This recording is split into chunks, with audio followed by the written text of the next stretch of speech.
à Madame Louise B. L'année en s'enfuyant par l'année est suivie. Encore une qui meurt. Encore un pas du temps. Encore une limite atteinte dans la vie. Encore un sombre hiver jeté sur nos printemps. Le temps, les ans, les jours. Mots que la foule ignore. Mots profonds qu'elle croit à d'autres mots pareils. Quand l'heure tout à coup lève sa voix sonore, combien peu de mortels écoutent ses conseils.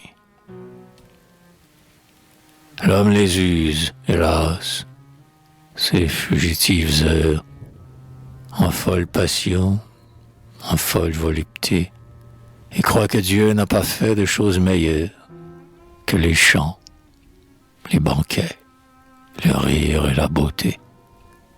Son temps dans les plaisirs s'en va sans qu'il y pense. Imprudent, est-il sûr de demain? D'aujourd'hui? En dépensant ses jours, sait-il ce qu'il dépense? Le nombre en est compté par un autre que lui. À peine lui vient-il une grave pensée, quand, au sein du festin qui satisfait ses vœux, ivre, il voit tout à coup de sa tête affaissée tomber en même temps les fleurs et les cheveux.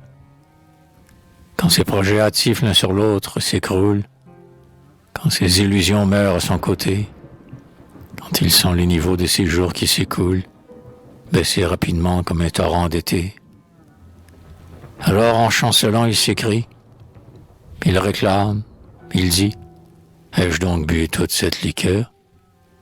Plus de vin pour ma soif, plus d'amour pour mon âme, qui donc vide à la fois et m'a coupé mon cœur.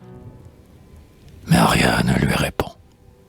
Il est triste, et le front blême de ses débiles mains, de son souffle glacé, vainement il remue, en s'y cherchant lui-même, ce tas de cendres éteint qu'on nomme le passé.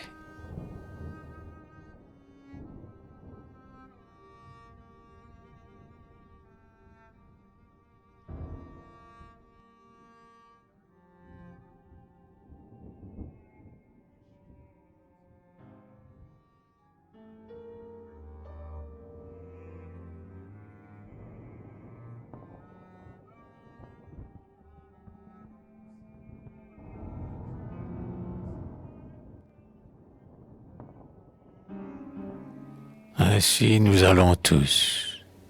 Mais vous dont l'âme est forte, vous dont le cœur est grand, vous dites, que m'importe si le temps fuit toujours, et si toujours un souffle emporte quand il passe, pêle-mêle à travers la durée et l'espace, les hommes et les jours.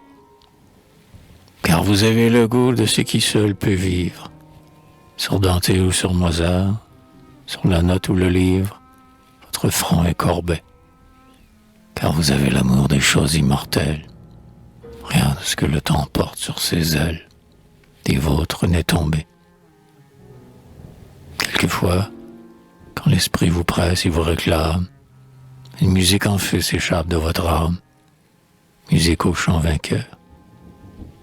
Au souffle pur, plus doux que l'aile des zéphyrs, qui palpite et qui fait vibrer comme des lyres les fibres de nos cœurs, dans ce siècle où l'éclair reluit sur chaque tête, où le monde, jeté de tempête en tempête, s'écrie avec frayeur, vous avez su vous faire, en la nuit qui redouble, une sérénité qui traverse sans trouble l'orage extérieur.